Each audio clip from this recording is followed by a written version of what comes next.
il est signé Noctua. Alors c'est pas véritablement une nouveauté, c'est une évolution du NH-L12 premier du nom. Il se nomme le NH-L12S. Noctua a revu plusieurs points, en particulier les dimensions. On retrouve également la prise en charge d'un socket AM4. Et ce que je vous propose dans cette vidéo, c'est qu'on fasse un petit tour d'horizon, ses caractéristiques, qu'on découvre son bundle et qu'ensuite qu'on s'attaque directement à son montage sur un socket AM4. C'est pour ça que je vous ai mis en fait compte cette boîte de cette carte mère qu'on va utiliser et donc ce Ryzen 5 1600X qui prendra place en dessous de ce NH-L12S de chez Noctua. Et bien écoutez, on attaque tout de suite. Donc au niveau packaging, on retrouve une boîte assez classique chez Noctua, toujours dans la sobriété à l'intérieur.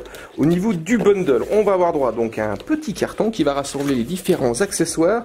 Donc ici, on va peut-être regarder ça directement. Donc ici, on retrouve les différentes fixations pour les sockets Intel, pour les sockets AMD. On a également le droit à un petit tournevis. On retrouve de la pâte thermique et enfin un petit câble qui s'appelle le câble Elena. On en parlera tout à l'heure. Donc je vais ouvrir cette petite boîte. Donc du coup à l'intérieur on va retrouver différents sachets. Donc ici on a plutôt les accessoires de manière classique, pâte thermique, le petit câble Elena. Ici on va avoir droit à un deuxième sachet où normalement, alors par contre tout n'est pas dans un sachet, où normalement on va retrouver donc le socket, donc la fixation pour le socket AMD. Et enfin on va avoir droit à 3 petits livrets, donc ça va être pour le mode opératoire afin de mettre en place le ventirad. Et ici on va retrouver donc toutes les fixations pour le socket, cette fois-ci de chez Intel, avec bien sûr la plaque arrière et ce petit tournevis qu'on parlait tout à l'heure.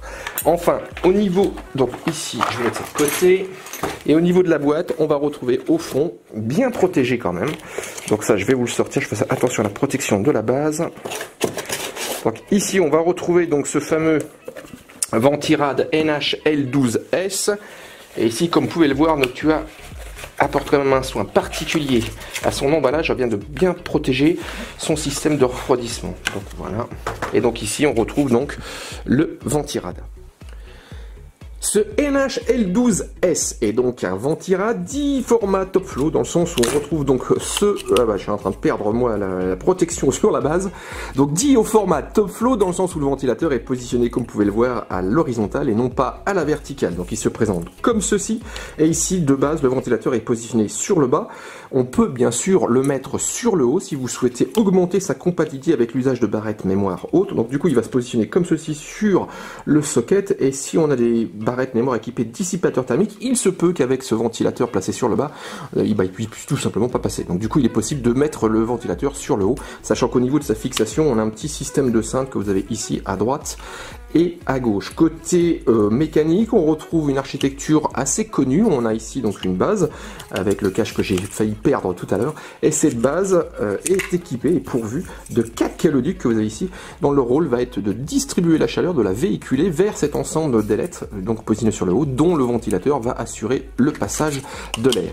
Côté compatibilité et prise en charge de processeur, Noctua annonce jusqu'à du 95 watts au niveau DDP, donc c'est quand même assez intéressant, surtout par rapport à sa compacité, puisqu'il est plutôt orienté sur des PC à petit facteur de forme, donc de type HTPC. Donc là, ici 95 watts, bien que l'overclocking n'est pas très conseillé. Côté du ventilateur, la référence c'est un NF-A1215 en PWM avec une vitesse de rotation maximale comprise entre 450 et 1800 RPM pour un volume d'air déplacé au maximum, donc de 94,2 mètres cubes. Et tout à l'heure, on a vu ensemble donc le bundle assez rapidement. Donc il y avait plusieurs sachets, dont un sachet qui proposait, on va dire, les accessoires de manière plus générale, qui ne s'occupait pas des sockets. Et à l'intérieur de ce petit sachet-là, on retrouve donc ce fameux câble Elena qui viendra se positionner, donc se connecter en terminaison du câble d'alimentation du ventilateur.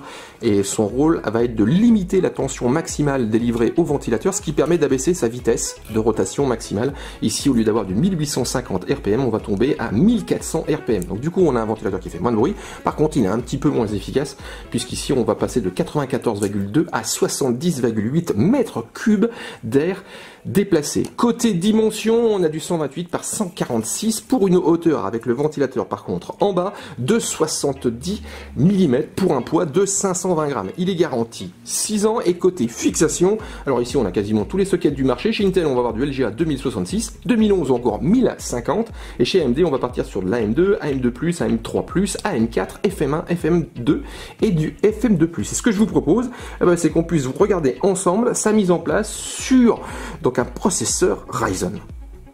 Donc pour sa mise en place, rien de très compliqué au niveau d'un socket AM4, donc pour utiliser un Ryzen, et on va mettre en place un Ryzen 5 que j'avais ici, c'est un 1600X au niveau de la référence, et je vous invite à aller sur Jinfo si vous voulez connaître ses prestations et ses performances. Pour la mise en place du ventirad, il faudra simplement enlever les deux attaches en plastique qui sont montées d'origine sur la carte mère. Par contre, Noctua a la bonne idée d'utiliser la black paint ici d'origine. Donc là, il n'y aura pas besoin de passer par une black paint proposée dans le bundle.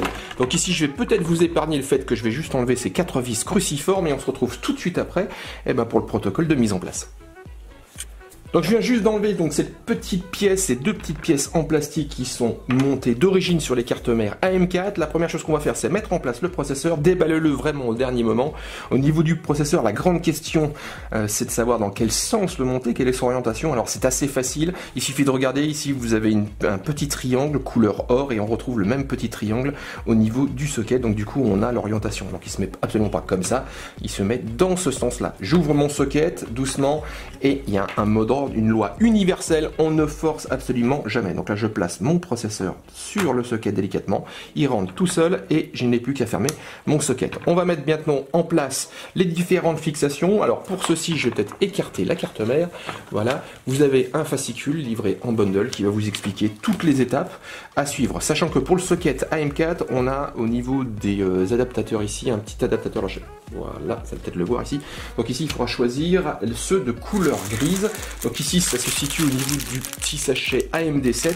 Donc bien sûr, on les voit, ils sont bien présents. Et on retrouve également une petite astuce, c'est au niveau donc des fixations ici courbées, où là on a plusieurs orifices, et ça sera les orifices à l'externe à utiliser pour le socket AM4. C'est bien précisé à ce niveau-là. Donc première étape, mettre ces petites pièces grises au-dessus de chaque orifice de ma plaque arrière, comme je suis en train de le faire, voilà, la dernière. Ensuite, on va fixer de part et d'autre donc la première barre de fixation, et pensez bien à utiliser donc les trous les plus à l'externe pour cette compatibilité AM4. Alors je vais juste procéder à la première mise en place de la vis. Je vais également vous épargner ici la procédure du tournevis, puisque c'est pas forcément intéressant de regarder ça. Donc là je suis en train de mettre en place la première. Nous sommes arrivés quasiment à la fin du montage, comme quoi c'est toutefois quand même assez rapide. Il va nous rester à mettre en place la pâte thermique et ensuite de positionner le ventirad directement sur le processeur. Deux choix au niveau de l'orientation, donc dans ce sens-là. Par contre, faites attention à la compatibilité avec la hauteur de vos barrettes mémoire. Ici, je vous rappelle que Noctua a prévu donc le coup, soit on place le ventilateur sur le bas, soit sur le haut, ce qui peut libérer, une fois qu'il est sur le haut, 45 mm au niveau de l'espace. Alors je vous ai pris un petit exemple, parce que au niveau du marché, il existe bien sûr des modules mémoire qui sont bien plus hauts que 45 mm, comme cette fameuse Gilles. Donc ici, quelle que soit l'orientation, ça ne passe pas. Donc faites bien attention. Ou encore, on peut l'utiliser dans ce sens-là. Donc par contre ici, le problème de la compatibilité va se poser au niveau du radiateur entourant le socket. Et on aura quand même un petit souci avec des barrettes très hautes, puisque si je le place correctement, je vais juste bien faire attention. Voilà, donc là il est placé correctement au niveau du socket, voilà, comme ceci. On va avoir quand même un petit souci avec les caléoducs qui risquent de rentrer, qui risquent de rentrer avec le dernier slot mémoire, puisque là j'arrive pas du tout à placer ma barrette. On pourra utiliser donc les deux premiers, mais par contre pas les deux derniers, donc ceux qui sont en noir. Maintenant, ce que je vais faire, c'est qu'on va installer notre petite pâte thermique sur le processeur. Donc ici, c'est pas utile d'en mettre absolument une tonne. Donc là, je vais vous montrer. Voilà, ça c'est largement suffisant. Faites bien attention de ne pas vous en mettre plein les doigts. Ensuite, je positionne mon ventirad. Donc moi, je vais le placer dans ce sens-là. Donc là, je le positionne bien sur le processeur. Je fais juste des petits mouvements afin d'étaler un petit peu la pâte thermique. Voilà. Je positionne. Donc appuyez par contre pas forcément trop dessus parce que vous risquez de tordre les caléoducs. Donc une fois que c'est en place, il suffit de prendre son tournevis cruciforme et ensuite de visser. Vous avez une vis avec un ressort jusqu'à obtenir.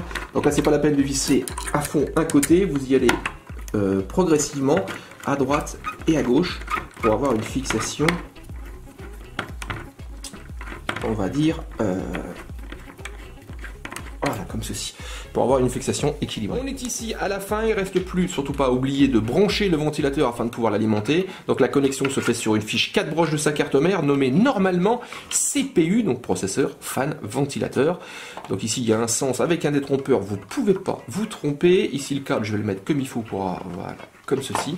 Voilà, donc ici j'ai ce fameux NHL12S qui est en place, prêt à refroidir, espérons-le avec efficacité, donc un Ryzen 5 1600X. On se retrouve très prochainement sur Surge Info donc pour un test complet, on regardera bien sûr performance, nuisance sonore, et on l'étudiera accompagné de ce petit câble Elena donc qui promet d'abaisser les nuisances sonores, mais également les performances du ventilateur. Donc du coup on regardera l'impact sur les prestations générales. Si vous aimez donc toujours nos vidéos, n'hésitez pas à mettre un petit pouce en l'air, et on se retrouve très prochainement pour de nouvelles aventures dans le domaine du hardware PC.